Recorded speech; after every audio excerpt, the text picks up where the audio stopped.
Speaking of the All-Australian, who will be the player that makes that surprising AA case this season? Now, credit to you because I know who your player is, and you're not just saying this after his game last week. You've been talking up about him all season, all pre-season. I'm really disappointed. We were going to do this question last week, and we didn't for whatever reason. We had too many other topics and things to talk about, so we thought, we can park that one for a week. And sure enough, he goes out and has a blinder. Brent Daniels, I love this guy. I love what he brings to a footy club. He is so skilled with ball in hand. He's a phenomenal attacking player, and he's a great defensive forward as well. So I got a few numbers on him. I think he can have a great season. So he went out first game against the Pies, 22 disposals, 4 goals, and that sort of a game is not okay. He's not going to have 22 and 4 every week. But he's the type of guy that can win quite a bit of the ball, and he can hit the scoreboard each week, goal assists as well. But so, what does he need to that small forward position in the All-Australian team? Yeah. I mean, you've got Toby Green and Charlie Cameron. You've really only got got down two. on that position, yeah. You've only got 2. They generally will put half forwards will be midfielders that they'll put there at the half forward flanks. So you got 2. And unless there's a third that dominates and they might get a spot on the bench, you are really fighting for 2 spots. And a lot of people will say Toby Green's got one of them already locked up before the season started. He's fighting for the other spot against guys like Charlie Cameron, etc. Well, after round 1, he's probably got that forward pocket spot. Well, I'm sure he probably does. So he's a few little things on Brent Daniels. He's the only general forward in the comp to rank elite, which is top 10%. In these areas. Of your specific position. Yeah. Score assists, score involvements, forward half pressure acts, and disposals over the last 2 years. So that shows me he's the only one to do it, but he does everything. A lot of players will check 2 or 3 of those 4 boxes. Toby Green, phenomenal, checks all the scoring boxes. Not a great defensive player. Like the numbers will say he's not. He doesn't need to be, but Brent Daniels is. He does all of those things.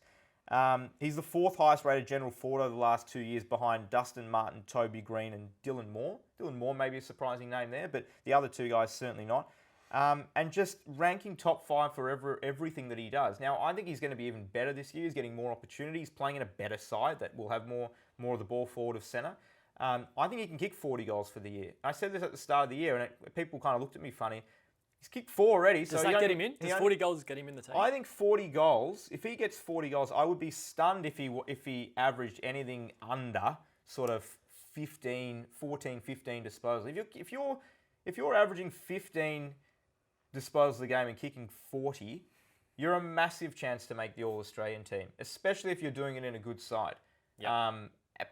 But it's, as I said, it's not just the winning the ball and the kicking the goals. It's the defensive stuff too. He may get to the end of the year and be a top 2 or 3 half forward, general forward for pressure. I don't mind it. Big call, but this is what it's about. I love the big calls on this show, Jake. Well, it doesn't seem as big anymore after that first game. No, it doesn't. You're lying. You only said that this week. I know. And you can read a little bit more about those thoughts on 6 Points this week, which went out. I did speak about Brent Daniels on there. You did. I'm going to go to another interstate team. You know I'm a big fan of this guy, Jake. In 2022, it was Andrew Brayshaw who broke out in that Dockers midfield and made the All-Australian team. Last year, it was Caleb Sarong. And in 2024, it's going to be Hayden Young. I love this bloke. I reckon he's a ripping footballer. We know he's developed off a half-back flank, elite kicking skills.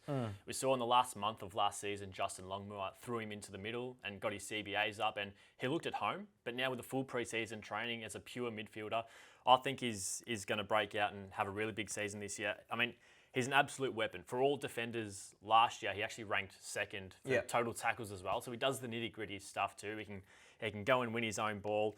Rated elite for clearances, inside 50s, and meters gained. Yeah. I just think this guy is a terrific footballer. He's a really damaging player, tough on the inside. He's got the kicking skills, as I said, and I'm not going to be surprised if we do see his name in the AA squad at the end of the year. As much as it's a tough position to lock down, I know there's a lot of star midfielders in the comp, but this guy's going to have a really good season.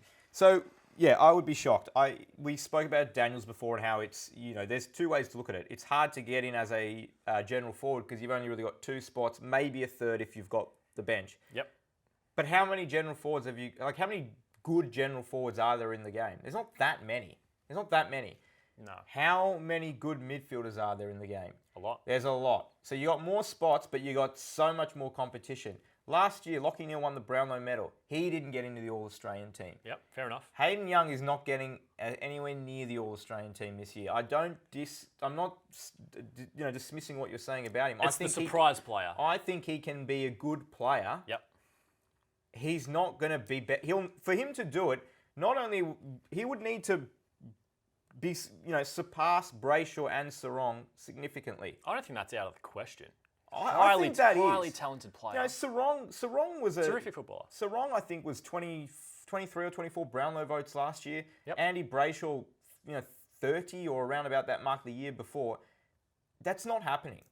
I can't wait to revisit this in 24, That's 25 not weeks, happening. Jake. I'll put $100 on it right now that Hayden Young... Where's my wallet? I'll put $100 on it right now. Hayden Young isn't in the All-Australian team. I'll give you 100 if he's in it. If he's not in it, you got to give me 5.